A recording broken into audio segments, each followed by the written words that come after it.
Shalom pemirsa CBN Indonesia dimanapun Anda berada, senang sekali kita boleh bertemu kembali dalam acara pembacaan buku Agama yang Bersinar. Pada saat ini kita sudah memasuki halaman yang ke-253 yang berjudul Kemenangan Orang Jahat Adalah Singkat. Dan saya undang pemirsa di rumah untuk kita boleh sama-sama membuka Alkitab kita di dalam Ayub 20 ayat 4 dan 5. Belumkah engkau mengetahui semuanya itu sejak dahulu kala, sejak manusia ditempatkan di bumi, bahwa sorak-sorai orang fasik hanya sebentar saja, dan sukacita orang durhaka hanya sekejap mata? Kita masuk dalam pokok pembahasannya.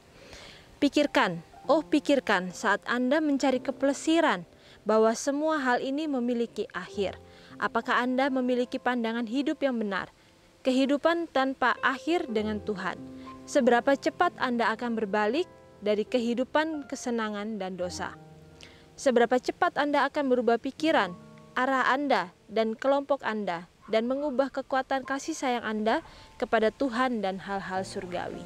Jadi bagaimana di sini dikatakan bahwa kita harus memikirkan kehidupan kita, bukan hanya kehidupan yang kita lihat ada di dunia ini saja, tetapi kita harus ingat bahwa kita diinginkan oleh Tuhan untuk mempunyai suatu kehidupan yang panjang bersama dengan Tuhan, kehidupan yang tanpa akhir dengan Tuhan.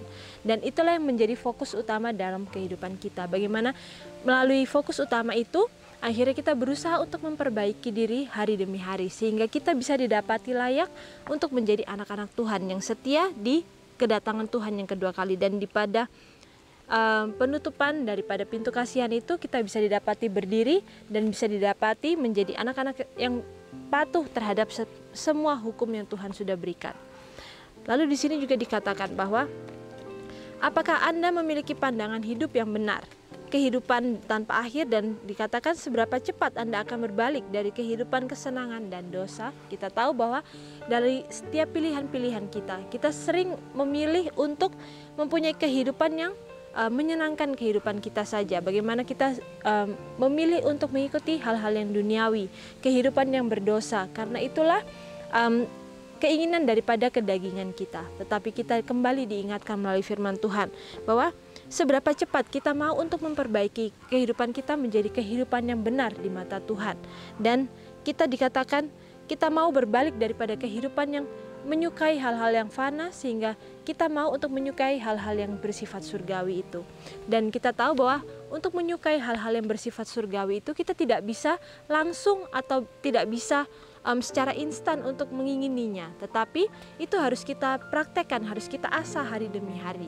Karena kita tahu bahwa kedagingan kita itu sangatlah kuat, sangatlah kental di dalam diri kita. Dan ketika kita mau untuk mempunyai kehidupan yang baru, maka kita harus mengesampingkan setiap kedagingan kita, setiap pemikiran-pemikiran atau sifat-sifat kita yang tidak sesuai dengan apa kehendak Tuhan. Lalu di sini dikatakan bahwa seberapa tegas Anda akan mencemooh untuk menyerah kepada godaan yang telah menipu dan telah memikat? Betapa bersemangatnya upaya Anda untuk kehidupan yang diberkati, betapa sungguh-sungguh dan tekunnya doa-doa Anda kepada Tuhan agar kasih karunia-Nya tinggal di atas Anda, agar kuasa-Nya menopang Anda dan membantu Anda melawan iblis.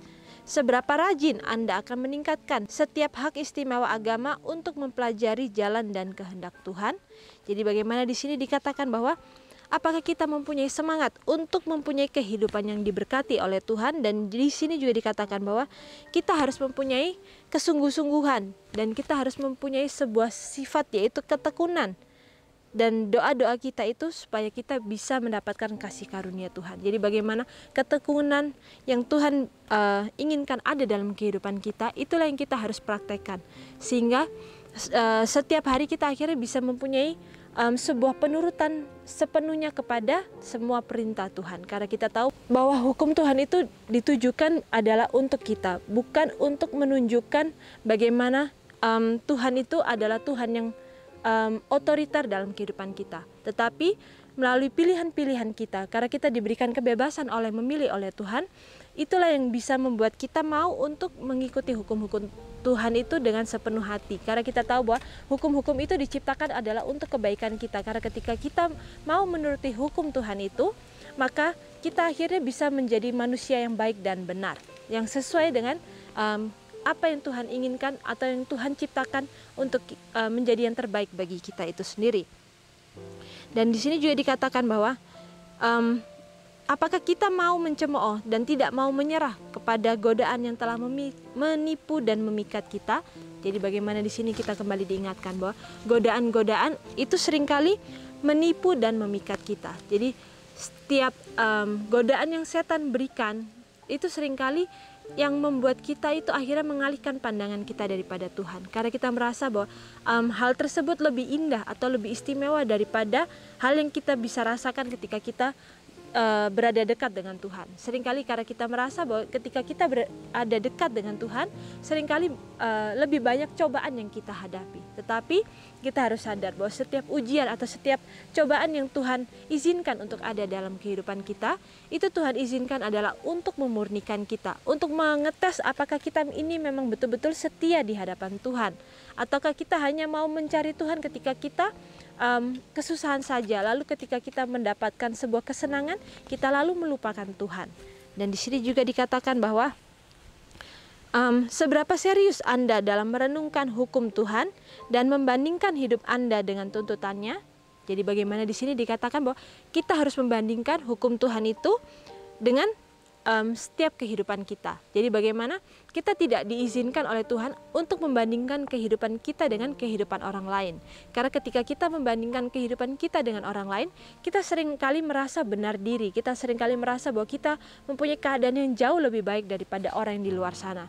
Tetapi firman Tuhan kembali dengan tegas mengingatkan bahwa kita harus membandingkan diri kita dengan hukum Tuhan itu, dengan hukum yang hidup itu, yaitu Yesus Kristus itu sendiri. Karena dialah hukum yang hidup. Ia telah menuruti setiap hukum Tuhan itu dengan sempurna. Maka ialah contoh bagi kita yang sempurna.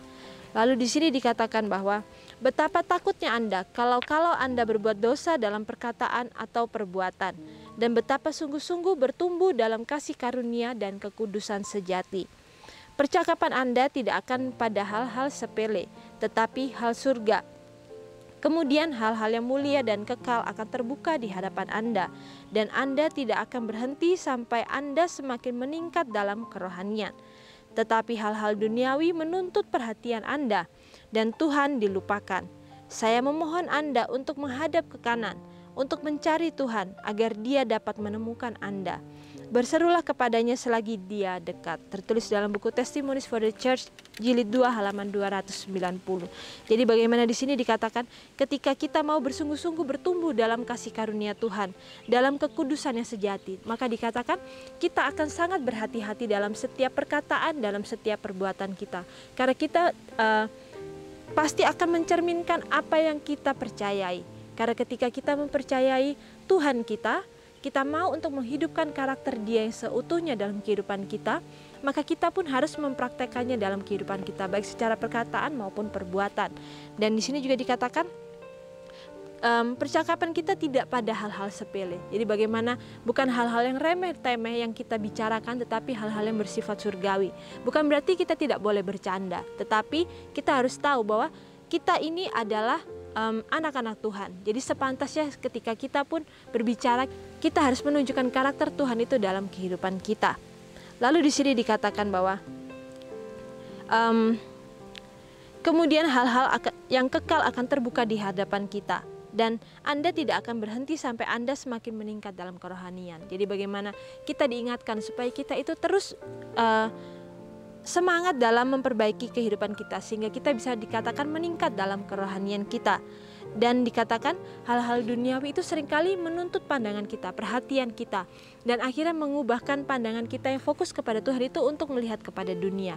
Tetapi firman Tuhan dengan jelas mengingatkan kembali kepada kita bahwa hendaklah pandangan kita tertuju hanya kepada Yesus saja, sehingga kita tidak mengingini hal-hal yang duniawi. Karena ketika kita melihat kepada Yesus dan kasih-Nya yang begitu ajaib dalam kehidupan kita, maka akhirnya kita akan melihat bahwa itulah yang terbaik untuk kehidupan kita, bahwa tidak ada sebuah kebahagiaan yang sejati yang kita bisa dapatkan selain daripada Yesus itu sendiri, selain daripada mengenal Bapa kita yang begitu kasih itu.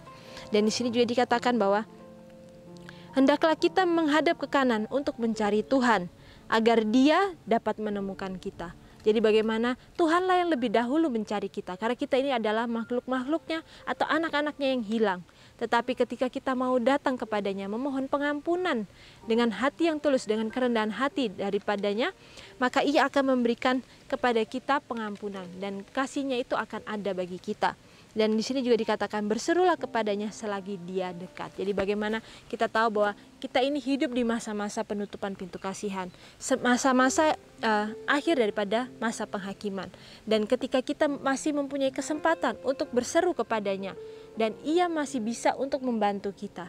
Tetapi ketika masa penghakiman itu sudah selesai, sudah berakhir, maka sudah tidak ada lagi kesempatan bagi kita. Sehingga itulah yang menjadikan pengingat bagi kita, untuk kita boleh selalu memperbaiki diri kita hari demi hari, sehingga kita boleh menjadi pribadi-pribadi yang lebih baik lagi dan lebih benar lagi di hadapan Tuhan. Sehingga kita boleh layak untuk mendapatkan kerajaan surga itu. Meskipun mungkin saat ini kita tidak bisa melihat hal tersebut, tetapi dengan jelas firman Tuhan kembali mengingatkan kepada kita bahwa hendaklah mata kita terfokus kepada kehidupan yang tanpa akhir itu, yang Tuhan sudah janjikan untuk menjadi bagian kita. Dan sampai di sini acara pembacaan kita pada saat ini. Sampai bertemu kembali dalam acara pembacaan yang selanjutnya. Shalom, Tuhan memberkati.